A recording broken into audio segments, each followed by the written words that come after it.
introducing Raceworld, bringing you the best of international motorsport. This week, we're rounding off our reports from the annual Race of Champions. And it's the glitz and glamour of the first of our exclusive reports from Europe's biggest racing kart show.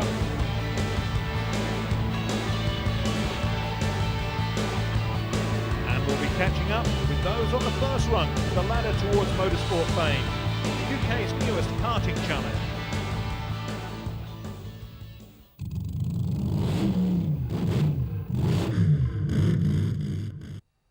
But first, it's head-to-head mayhem with the annual Race of Champions. Race rally out bike stars side by side on a purpose-built course, the Canary Islands.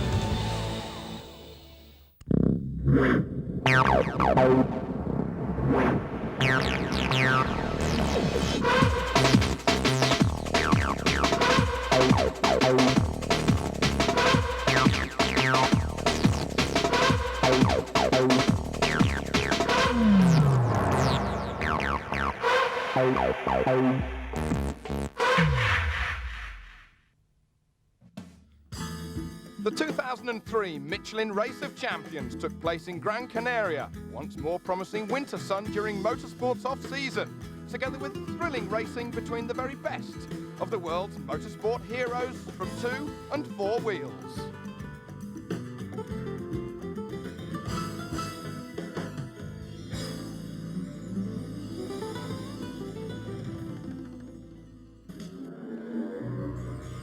So let's have a look at the track. 2 cars side by side around a 2.6 kilometre racetrack that's made up of 35% asphalt and 65% gravel. Rocketing out of the starting blocks, the cars are soon airborne at speeds well over 100 miles an hour. Into the far corner and then over the crossover, so essentially the cars have changed lanes. Back onto the tarmac, going over the start-finish line once more, but the drivers have to be careful. If you touch the barriers, you immediately get a 10-second penalty. Again, massive amounts of air from the 330 horsepower World Rally cars. Soon they're back over the crossover, and now as the stagger begins to unravel itself, it's going to be even Stevens, and it's so close right to the line.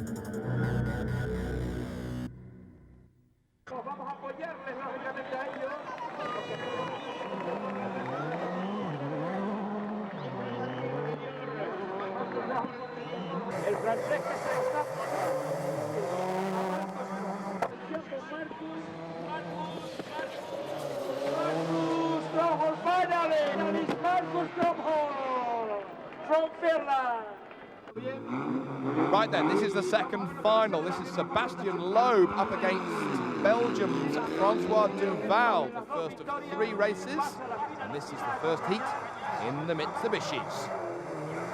Sebastian Loeb second in this year's World Rally Championship, and even though he lost out to Norway's Petter Solberg, he has just been voted by all of the World Rally Championship team directors, together with all of the major big people in the World Rally Championship, the best driver of 2003. Loeb victorious on 3 rallies in the 14-round 2003 World Rally Championship with the Citroën Zara. Not only a star for the future, but he's a star of today. Duval getting a first real bite of the cherry in 2003 with the Ford Focus World Rally car. The Belgian losing out a little to Marco Martin this year, but he's getting more and more experience. Duval just losing out, though, to Loeb. 1-0 to the Frenchman as he leaves the Mitsubishi, running over to the Peugeot World Rally car. We're on board with Loeb, losing out by half a car length there to the Belgian.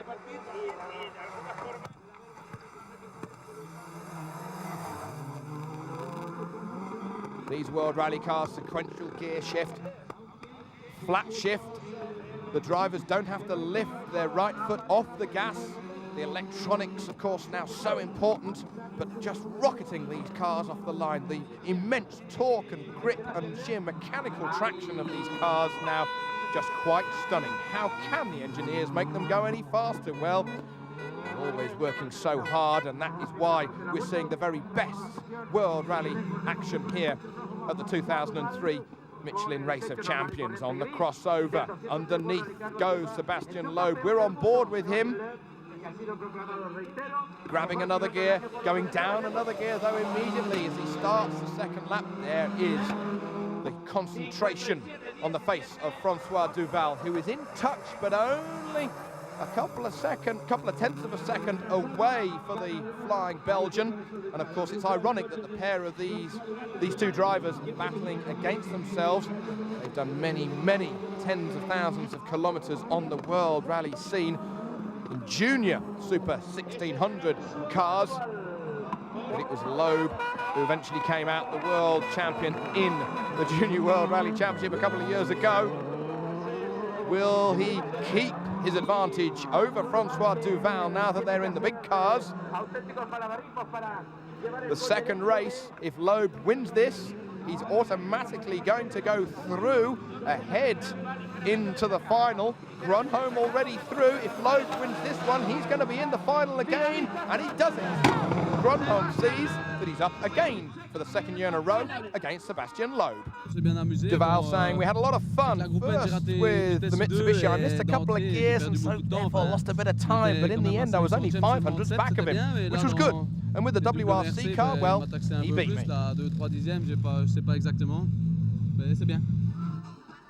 Grönholm against Sebastian Loeb. That was going to be the final.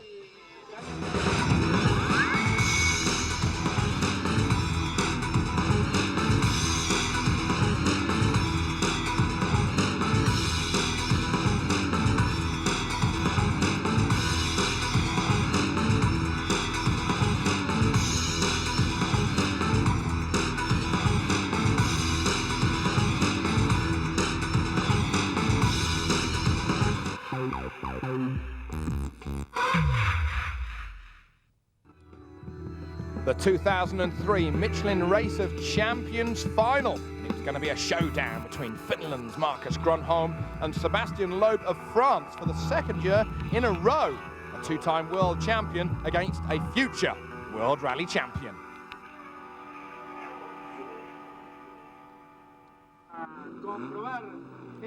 The first race of three. First driver to win 2 races goes through to be the absolute champion of champions. In the Mitsubishis, the first race already underway. Grönholm on the right-hand side, the little Finnish flag flying away in the breeze. And of course, against him on the 2.6-kilometer racetrack here in Gran Canaria, Sebastian Loeb flying through the water splash. These Group N Mitsubishi 280 horsepower Evo 8 cars. They've been so victorious in their various guises throughout the years in the Group N World Rally Championship. Won so many titles, but just been toppled this year by Subaru. But that will not be in the forefront of any of these drivers' minds, as they are absolutely got their foot to the boards, using every single inch of the racetrack. The end of the first lap. Loeb got the advantage here, 0.67 of a second, but a bit of a mistake there by Sebastian Loeb as he starts the second lap. Will that cost him a little time? Yes, it will, is the answer. Grönholm certainly got his toe in now.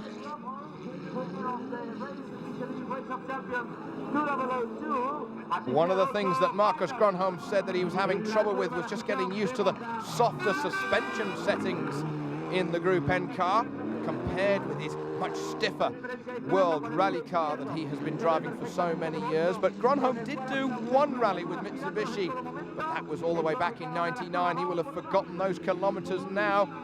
Will Sebastian Loeb get the first round win against Marcus Grönholm? Loeb on the inside, Loeb on the inside, Loeb the winner. 1-0 to Sebastian Loeb, and Grönholm is not amused. One win for Sébastien Loeb. Je suis sûr au moins de pas être ridicule. At least I now don't look silly, as at least I've won one round. I don't have any pressure on me anymore because at least I have that 1 point, so I'm leading now. It's better to be ahead going into the second round, so I'll just do my best. Well, here on Raceworld, we're taking a break now, but still to come. Stay with us for that final showdown in the Canaries. Who's going to turn out to be the champion of champions? Find that out. Find out what's been going on at the Autosport International Show this week, and our karting action coming up after the break. Welcome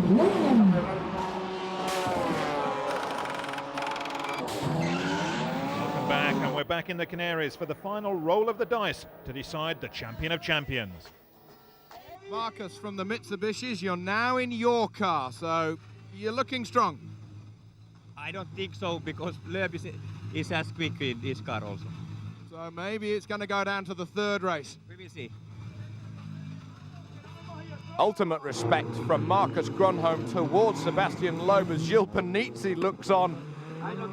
These World Rally superstars, they've seen it all, but they love it here, competing side by side these rally cars. Oh, bad start from Grönholm. Look at it, he's already out of shot and Loeb knows it. So then, Loeb's got an advantage. He's probably got about half a second advantage on Marcus Grönholm. Of course, Loeb going around the outside in this revenge match from 12 months ago when Grönholm came out the victor. Now, just to repeat, if Loeb wins this race, he is the 2003 Michelin Race of Champions champion.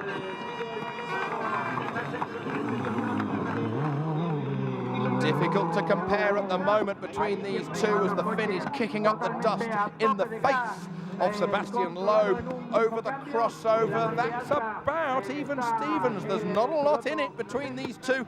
Concentration again on the face of Marcus Grönholm, the big tall guy from up north in Finland against the little guy from France. Look at it, there's not a lot in it, just 0.2 of a second as they start the second lap. The bumper already being knocked off the back of Marcus Grönholm's car as he is absolutely using every single centimetre and millimetre of this Gran Canaria racetrack. Flying through the air goes Grönholm once more. Now we're going to have to wait until we go under and then over the crossover to try and get a measure on who is ahead or who is behind. Loeb is well fired up. He just lost out the World Rally Championship this year. He lost out here last year. He's up for revenge. Over the crossover goes Loeb. And I reckon that Loeb could have this one if he does win this, or could he have lost a little bit of time? That was Grönholm losing time. Grönholm losing time. Loeb into the final corner. Loeb is going to beat Marcus Grönholm in his own car. Loeb wins the 2003 Race of Champions. Grönholm not impressed with himself, but what a super drive from Sebastian Loeb. He is just rocket fuel, rocket power once he gets behind the wheel of any rally car. Sebastian Loeb, the victor.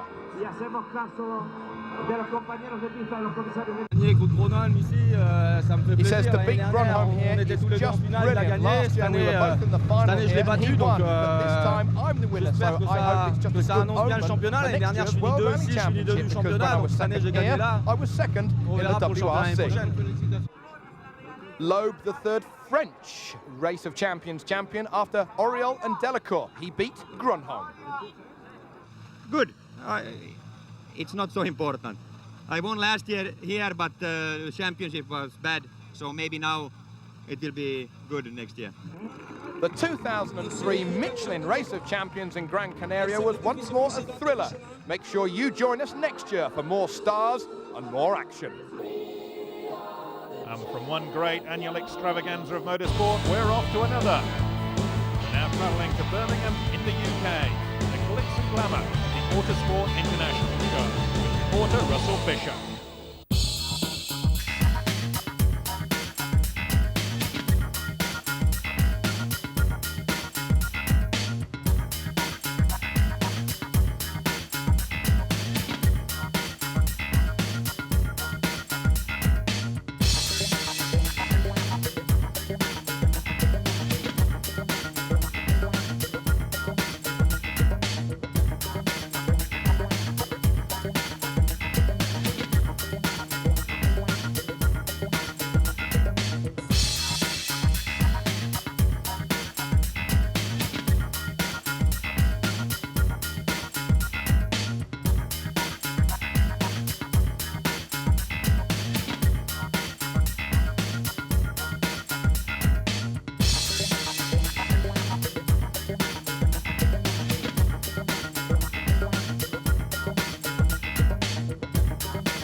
further ado, I wish you all every success in the show. I look forward to meeting many of you as I travel around. Thank you very much. And with a few brief words from the Duke of York, this year's Autosport International Show was indeed declared well and truly open. 9 halls of the NEC just outside Birmingham, hosting celebrities, drivers, product and team launches, providing the true starting grid for this coming year's race and rally season. As special representative for international trade and investment, the Duke was given a brief tour of some of the show's biggest features this year, including the leading hardware in the World Rally Championship, a Formula One grid, and at the opposite end of the scale, the careers in motorsport sector. An impressive cross-section of colleges on hand to explain how and why they are increasingly gearing up to cater for prospective students' interest in a future in the motorsport industry. We caught up with one such student from Brunel University. Brunel's one of the leading engineering university. We do a lot of engineering courses. The main focus of where we're here today is to promote the motorsport engineering course. It's been running 2 years now. So the motorsport students get to design and work on these Formula Student cars. The Formula Student event itself is a design and build competition for students, obviously design and build their own single-seat racing cars to compete in an event here in the UK.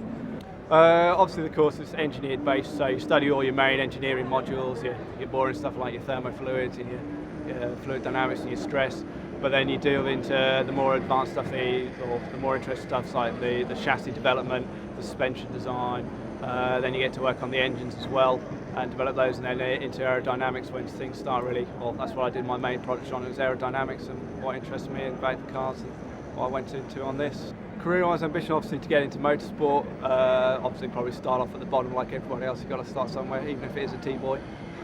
But then move steadily up, progress either in one form or another, and hopefully get into either project management and then into like the race director sort of stage, and if that's at all possible. People from Brunel, one chap's now race director of an F3 team in Spain, so it's possible, it is possible. And there was no shortage of enthusiastic youngsters there at the show to prove that motorsport degree courses will be a popular choice for a long time to come. For those with an eye on a career behind the wheel, however, Seat's Cupra Championship is designed to bring on fresh talent. Ben Winrow was on hand to explain why he signed up for a second season. There was a lot of things that attracted me to the Seat series.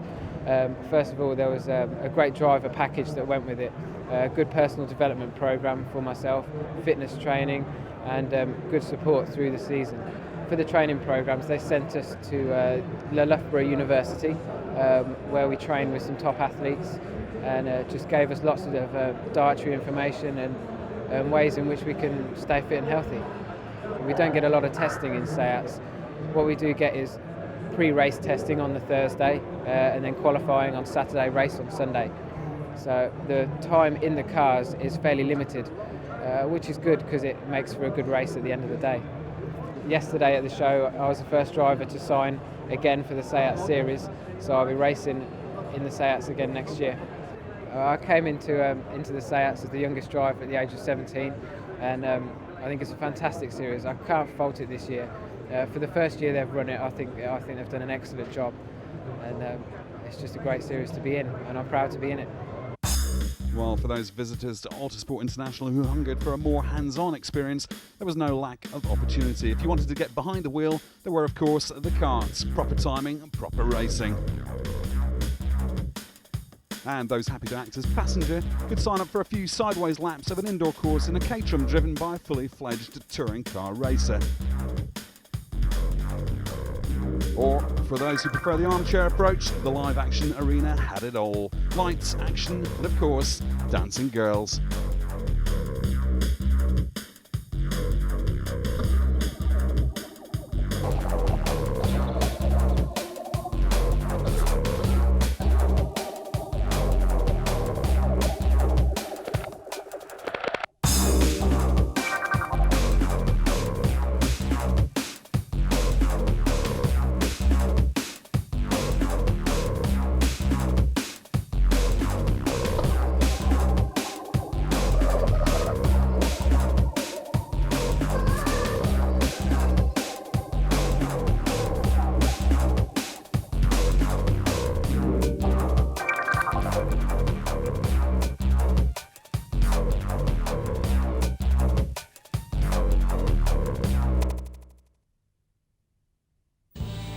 Time for us to take a break again, but you know, on Raceworld there's much more action to come. We'll be going back to the Autosport International Show, something for everybody, and then we'll be getting trackside with the ultimate karting challenge. We'll see you then.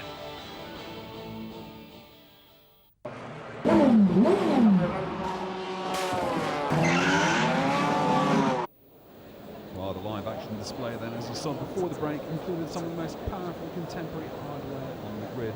Backed up there with a few examples of classic 1980s Group 4 rally cars.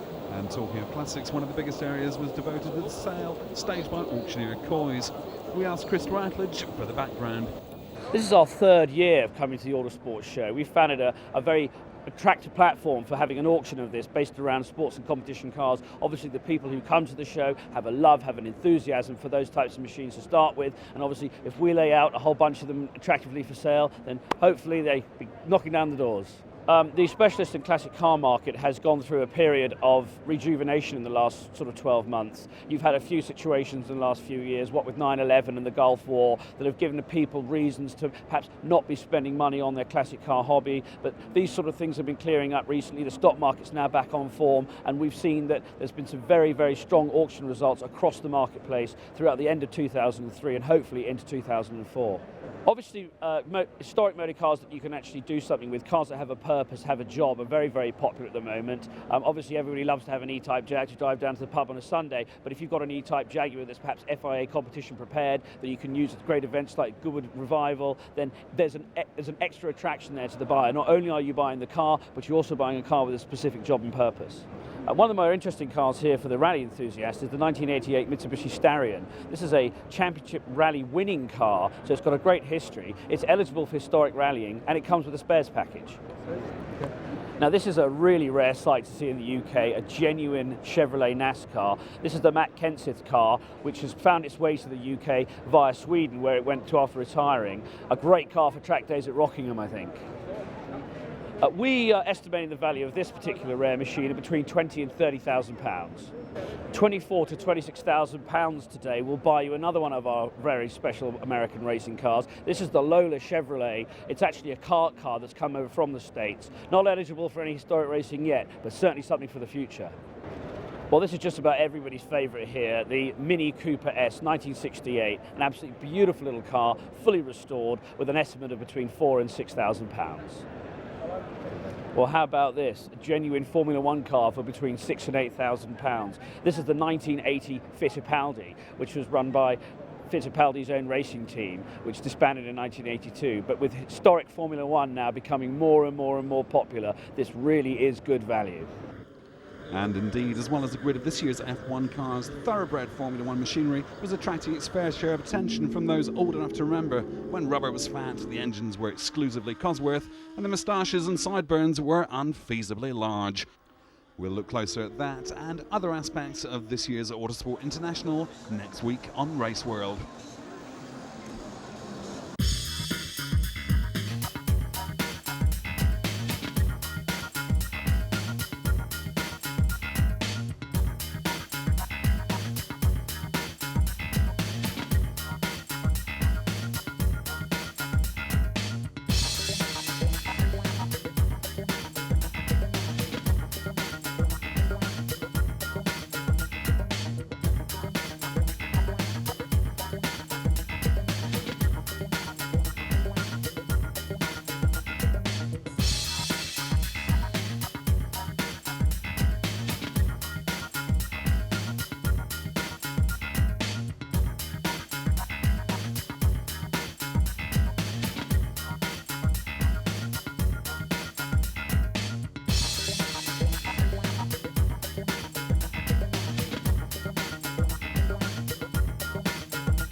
Russell next week. But for now, it's time for trackside action. We report one of the new events on the karting calendar. The beautiful township of Bourton-on-the-Water that nestles within Gloucestershire's eastern rolling hills has always attracted visitors from afar. It's also close to here that we find another venue that's attracting visitors of a different kind. Little Rissington Circuit, perched high on the rolling Cotswold Hills, is home to the Rissington Kart Club and its superb annual Ultimate Karting Challenge, created to find the Midlands karting champion for 2003. Let's hear from our race commentator Chris Hartley about this weekend's championship. It is the Ultimate Karting Challenge, as the name suggests. It's one of the longest established one weekend kart championships there is. If you win this event, you're the champion for the entire year. So there are all sorts of different classes, and it's 13 in total, divided up by age group and engine specification as well. The 60cc cadets for 8 to 12-year-olds are very quick machines. They do about 50 miles an hour, which is pretty quick when you're 8 years of age. The 250 gearboxes do up to 140 miles an hour. Around this circuit, they're averaging about 80 miles an hour. Kick off our coverage with the junior classes and catch up with Formula Cadets. And we're going to join Chris in Heat 4, which will decide who sits where on the A-final grid. Here we go then, 60cc cadet action underway. Number 70, James Young, was on the pole for this fourth and final heat, but Matt Benn, number 61, swept around the outside of the early 42. Sam Snell there really wide and onto the grass, but he rejoined into the loop for the first time. Then Kazim Manzer, number 25, had a terrific start into third position ahead of James Webb. Later on in the race, Manzer got into the lead at the front of the pack. Then second, number 70, James Young, third, falls into now. Fourth place, number 91, Adam Jeffs, adjusting the carburettor there, the race leader. And it was three abreast into the elbow for third place. Jeffs on the outside, getting a whack from Ben in the 61 car. Both of them able to rejoin. 77, Alice Power managing to motor past the pair of them and into third place. Webb down to fourth. Then number 8, Sam Mitchell, who's the champion last year. He's a good run already. One win, one second place in his belt. Max Goff, the 63 car, inside James Young, gold leg. Position, struggling at this stage in the race. By the final lap, Mitchell had gone into lead. Manzer dropped to third. Joe Bullen then at 26. When the leader a tap on the shoulder. Mitchell then powering through the final corner. That was enough for pole position. And these four, what a prospect for the final coming up. 30 cars back on the grid for that one. We'll rejoin the cadets for that later on. In the meantime, let's catch up on some of the other junior classes. First, we're going to join Chris again, this time for highlights. Junior Rotax A final, 22 contenders are underway. Daniel Rowbottom led the 125cc machines into the first corner. Reece Summerfield briefly snatching second position, but he ran straight on into Paddock Bend. That allowed Chris Brown and Ray back into P2. Number 32, Carl Axton, tucking in behind for third. Two leaders then heading into the elbow. And here we see number 80, Jack Linford, diving down the inside of last year's champion, number 57, Dan Rod. Rowbottom led then, Brown second, Haxton third, Linford now in fourth place, having started seventh on the grid. The race war on the top two pulled away from Haxton. Brown here in the number 8 car was able to hold on to the shirt tails of the race leader, but never quite close enough to challenge. And number 23, Daniel Rowbottom, went on to take the checkered flag of the championship. Brown second, Haxton third. Great win there for Daniel Rowbottom, who received his garland from rising Finnish-born Renault F1 development driver Heikki Kovalainen. But now we're going to rejoin those Formula Cadets for what promises to be a great final. Once again, over to Chris. Thanks, Alan. Pole position number 80, Sam Mitchell, alongside 69, Richard Bradley. Row 2 is number 2, Scott Jenkins, with 25, Kazim Manzer. Row 3, 26, Joe Bullen, with 32, Spencer Barrow alongside. 30 drivers all looking to lift the trophy, once won 3 times by Jensen Button then. Mitchell leads around the first couple of corners. Jenkins, number 2, has slid into second place. 69, Richard Bradley, third. Wheel to wheel with Joe Bullen and 25, Kazim Manzer for fourth position. 55 miles an hour down the back straight then, arriving at the dogleg like a swarm of angry bees. Mitchell led Jenkins, Bradley in third place, and Kazim Manzer did manage to get through into fourth position. The leaders up towards the elbow, then Michael McMahon, number 18, doing well in fifth position. Joe Bullen, 26, now down to sixth place. The leaders absolutely together. Here comes Richard Bradley down the inside, following in through Kazim Manzer, and all of a sudden the British number 2 finds himself down in fourth, and here comes Bradley again down the inside of Sam Mitchell. Again Manzer tries to follow him, but Mitchell's having none of it, and Jenkins just sneaks back through to third, and new race leader then Bradley leads him through the dogleg. First, second, third and fourth. Terrific scrap developing in this race. Bradley then got up front with Mitchell behind him, Jenkins in third position. Top 4 absolutely together across the start-finish line, super glued together by an invisible adhesive. They then ran towards the elbow, and Manzer, number 25, launching an attack down the inside, makes contact with Jenkins. Jenkins keeps his foot in around the outside and holds on to third, but then Manzer's patience paid off, under braking into the dogleg. He finally snatched third place back away from Jenkins. The race developed, there was a terrific scrap for fifth place as well. There's 86, Jake Fondon. Joe Bullen, number 26, is right behind. 31, Dean L joining in the party as well. This race scrap was developed throughout the entire duration. Leaders into the dogleg then. We've lost one of them, and then Sam Mitchell, oh no, the former champion, out with technical problems. The race developed, it was a two-horse race to the flag then. Bradley just ahead of Manzer, very close, but Bradley held on to take the win. Manzer second, Jenkins in third. And so the top six confirmed. Richard Bradley in first place, Kazim Manzour second, Scott Jenkins third, Dean Hell fourth, Spencer Barrow in fifth, and Joe Bullen in sixth. A great win then for Richard Bradley. Our congratulations too to Manzour and Jenkins. After the heat of the juniors, let's turn the wick up further as we catch up with the action from the seniors in the hotly contested senior TKM class, where no less than 52 drivers are trying to get through to the final. Already contested 5 heats to get this far. As we catch up with the action with our race commentator Chris Hartley again for the decisive Heat 6. Sixth and final heat to determine the grid for the final then. Scott Patel, number 47, on pole, leading the pack through. Tucking into second place, number 37, Lee Smith. James Bartlett, 77, got into third position, ahead of number 29, Peter Fowler. Running down the back straight, these 100cc machines belt out over 16,000 RPM. There it is for the glimpse. Bartlett, 77, running in second place, ahead of Lee Smith. Bartlett was flying at this stage in the race, closing in on the race leader. Bartlett, the winner of this event in 2000.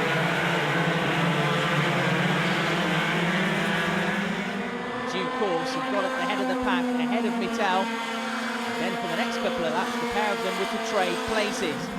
Mittel back up front, then this, the defining moment of the race. Bartlett down the inside, a little bit deep into the corner, slow to accelerate. Mittel runs into the back end, Bartlett spins out of the race.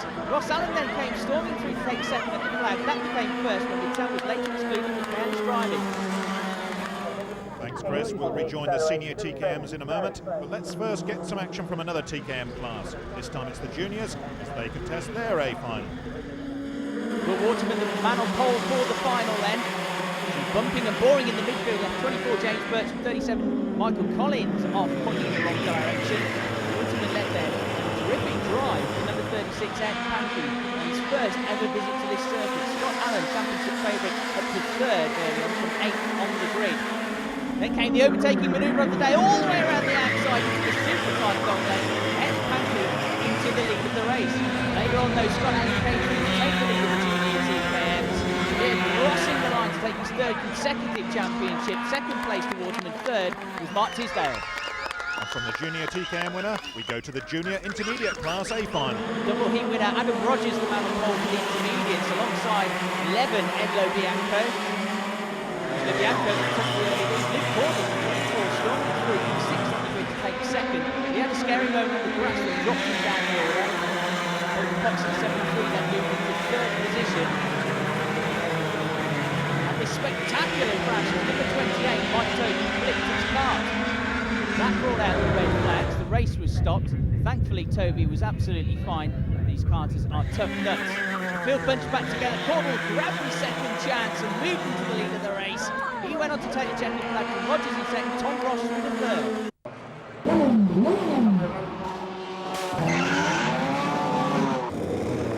There we go then, the best race of the day about to get underway.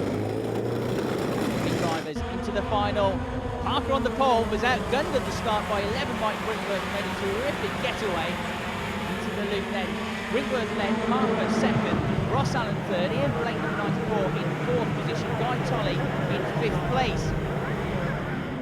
Down the back straight, twitchy under braking for the race leader. Here comes number 14, James Holman, up the inside of Ian Blake and into fourth place, having started 9th on the grid.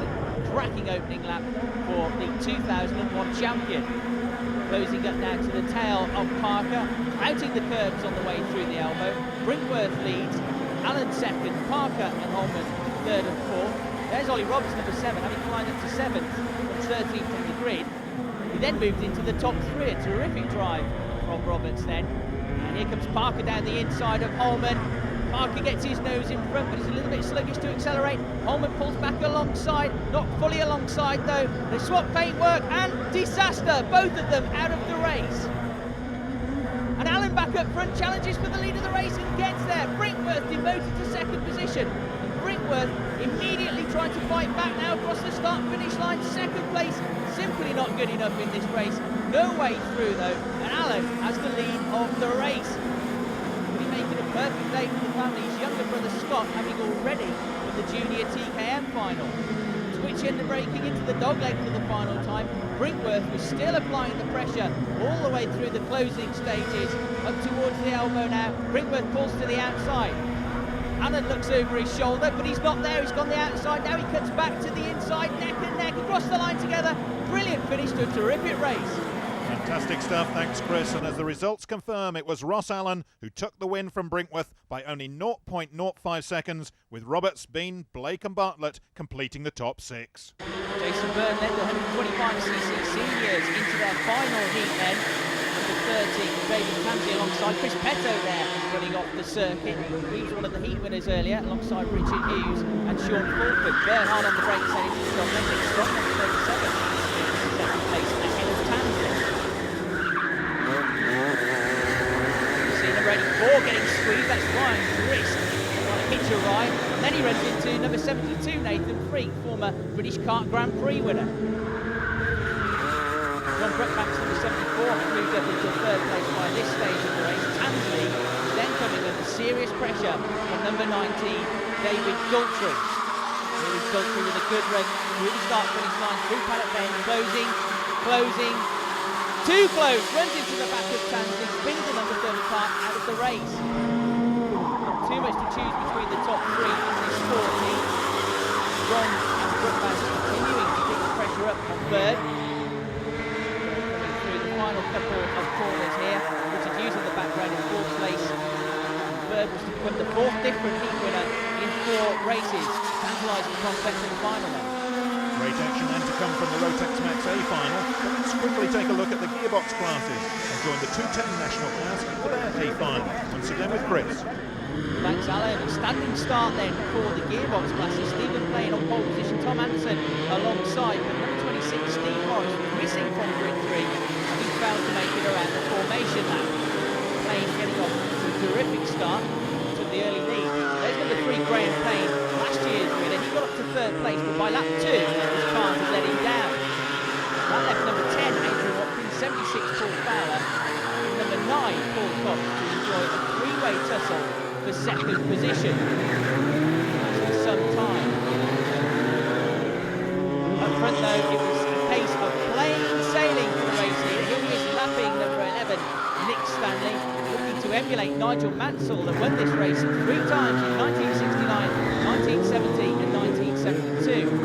210's now enjoying its 5th decade of competitive racing, and Plain comes through the last corner to take the checker flag by over 5 seconds, much to the delight of his fans. Tom Anderson and Louise Colin came through late on for 2nd and 3rd. Well, a somewhat convincing win for the 22 card of Stephen Plain, who's now crowned as the 2003 210 Midlands champion. And congratulations to Tom Anderson and Louise Colin. Nice to see a lady on the rostrum at last. As we now rejoin the Rotax Max class for their A final. Let's take a look through the grid with Chris. Well, it's 79 Sean Fulford from Swansea who occupies pole position with an informed Chris Petto alongside. Row 2 sees the 17 card of Jason Bird, but watch out for current Rissington Club Championship leader 18 Richard Palmer. Row 3 is 60 Kevin Baines and number 27 Jonathan Downer. The action gets underway then for the final. Jason Bird swooping inside Chris Petto there to take second position right behind Sean Fulford. Into the loop they come. Petto third, gets a bit of a knock there from number 60 Kevin Baines. The rest of the pack trying to make up some early ground. It's a crucial opening lap of the race. Oh, somebody hop, skipping and jumping out of the race there. It's 66 Mike Barnard. Here comes Petto down the outside to regain second position from Jason Bird. Fulford leads then, Petto second, Bird third, Kevin Baines fourth. Sorts of shenanigans behind. 38 Richard Hughes launching it up the inside there. But he runs straight on, takes Mark Morrissey and Adam Constable out of the race with him. Under pressure from 14, Chris Petto, 17 Berg. Into the top bend they go, accelerating down the back straight. As the race wore on, Wolford was able to stretch his legs and pull away from the leaders. As Richard Palmer now in third position, Petto tumbled down out of the top 6. Jonathan Downer was enjoying a good scrap with number 60 Kevin Baines for 4th position. Wolford stretching his legs. Now the battle is on for 2nd position. Richard Palmer, current club championship leader, closing in on Jason Berg, giving it absolutely everything. Goes through the loop up towards the top bend, closer and closer at this stage in the race. Wolford now onto his final lap, just about to lap number 51 Richard Messenger. The man from Swansea has a glance over the shoulders, a nice comfortable gap through the last couple of corners. Sean Fulford looks to win the Rotax Max Championship. Across the line he goes. Terrific stuff. Bird just about fending off Palmer for 2nd. As we go to the official results, confirmation it was a convincing win for Sean Fulford, from Jason Bird, Richard Palmer, Kevin Baines, Jonathan Downer and Nick Strong completing the top 6. Congratulations to our new Midland Rotax Max champion Sean Fulford, the Swansea-based driver. Clearly a popular winner with the crowd. And there's still a number of finals to contest, as this fabulous autumn weather creates ideal racing conditions for these Midlands Championships. We'll rejoin the gearbox classes for 2A finals now. First it's junior gearbox once again with Chris. Dramatic start to this race, looks number 22 to the left of the picture. Alex Wheeler in trouble before he even makes the first corner. Mr. Chaos, number 4 Matt Passenger, swept into the lead from 4th on the grid. Number 20 Will Hibbert into 2nd place. And Coulson, the 0 plate for Jason Red, dropping to 3rd. Let's take a look at the replay then. There's Wheeler, number 22, great start, but bang, into the tyres, and out of the race he goes. One of the tall Reds, Jason Bridges' father, first one out to help Wheeler out. There is Red, just ahead of James Bent, number 6. And we've lost our 2nd place runner, Will Hibbert, with a problem. Meanwhile, up front, Matt Passenger is left to enjoy his ride at the front of the junior gearbox field. He went through the last couple of corners to take a deserved victory. 2nd place for Dredge, coming through the pack, Jack Anderson took 3rd. And Matt Passenger also set fastest lap, confirming his well-earned Midlands Championship title. Now it's time for the F1 boys of karting, competing in the 250 national class. These fast, ultra-sophisticated 140-mile-an-hour machines have already set the track alight in their heats. Let's catch up with their last heat with Chris once again. Steve Dennis, the British number 4 on pole position for this final heat. Off to a good start, out was Chris Morris. Kennedy, number 37, and Aldroyd, number 19, both wheels towards the 3rd position. Went. Aldroyd just about squeezed through. There's 31, Kevin Busby, the certainly manager of racing team. That battle for 3rd place resumed. Kennedy, Don Kennedy, pulls out the slip tree, uses his brakes to good effect. And the former British number 2 up to 3rd position. Steve Dennis was looking to join Steve Harrell and Gavin Bennett as heat winners. He knew that coupled with his earlier results, this would be good enough for pole position for the final. We're looking forward to that one.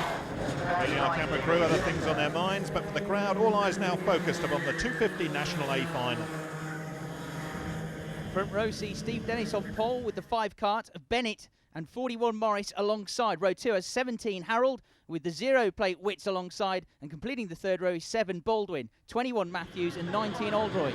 Fastest race of the day about to get underway then. Dennis off to a good start, pedal to the metal, they catapult themselves into the first corner. Mally Witts, the 0 plate, a stunning start from the 2nd row of the grid. He slots into 2nd position. 4th position, it's number 7, Chris Baldwin, last year's champion. 17, Steve Harrell is 5th. Down to 6th place from the front row of the grid is Chris Morris. Here comes Gavin Bennett, a good slingshot. Shoulder to shoulder, they go down the start-finish line. And through to 2nd place goes Gavin Bennett. Textbook overtaking manoeuvre. Down to 3rd then is Mally Witts, the newly crowned British champion. The question was now, could Gavin Bennett close in upon the race leader?